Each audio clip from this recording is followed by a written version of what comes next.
Welcome. I hope you are extraordinary today and very tulis on this Saturday, April 25th, 2026.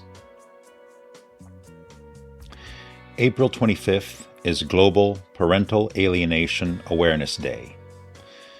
It is an annual observance around the world to highlight a form of child psychological abuse where a parent manipulates their child of any age, often in a custody dispute or divorce, to reject their other loving parent without true justification.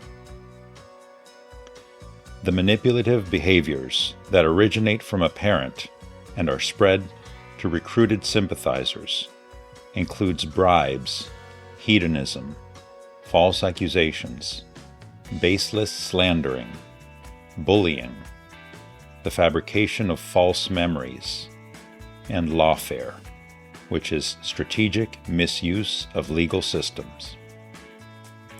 The day aims to educate parents, caregivers, family members, court personnel, legal and mental health workers, and the public about the signs and harmful effects on children, to encourage intervention at any stage and support for affected families, to promote healthier co-parenting when it is possible, and reduce or stop behaviors that alienate and harm children, often visible in plain sight.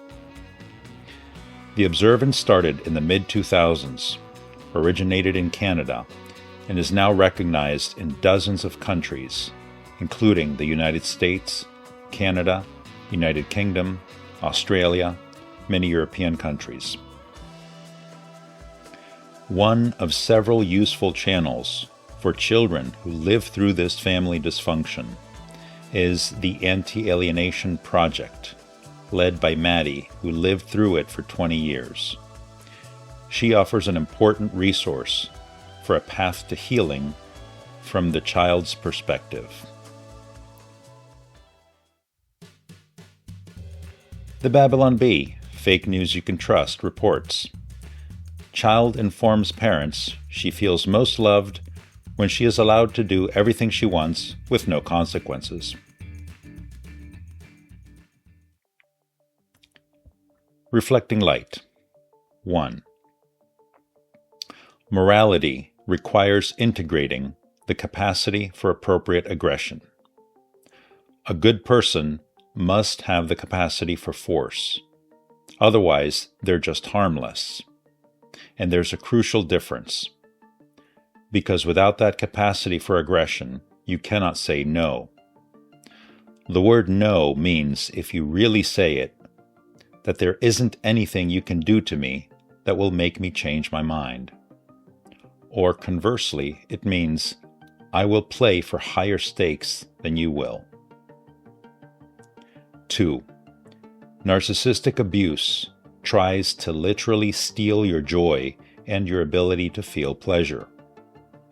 It can create serious blocks to the brain's pleasure centers, leading to anhedonia, the inability to feel pleasure, and a hibernating reward system. It occurs through complex biochemical, neurological, and psychological changes caused by chronic stress, trauma bonding, and intermittent reinforcement. The antidote: to be aware of the game, to be able to zoom out, to notice, and integrate that knowledge into a balanced, self-aware, purposeful life. As Viktor Frankl said, to exercise the ultimate of the human freedoms, to choose one's attitude in any given set of circumstances, to choose one's own way. 3.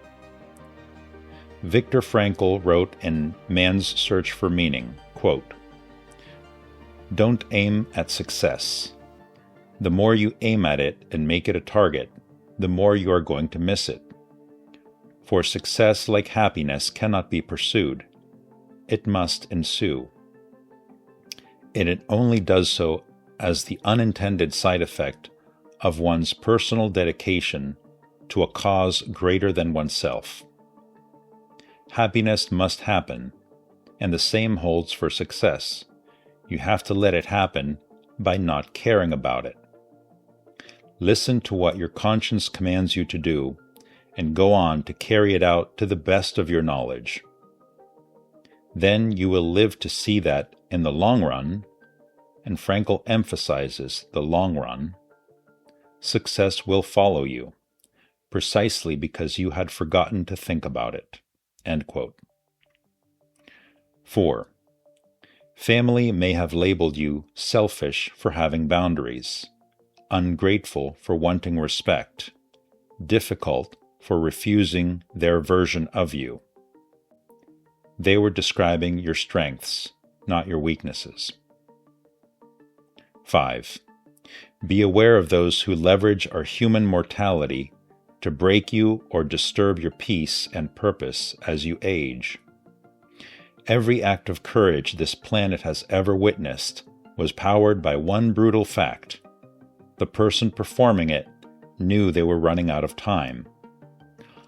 Our mortality is not the enemy, it is the engine. 6. Envy is the painful or resentful awareness of an advantage enjoyed by another, joined with a desire to possess the same advantage. Resentment, as a component of envy, is self-sabotage.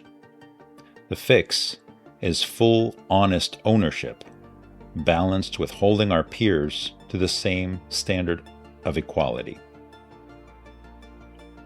Until you see me again, duliness saves the universe. Be well, everyone.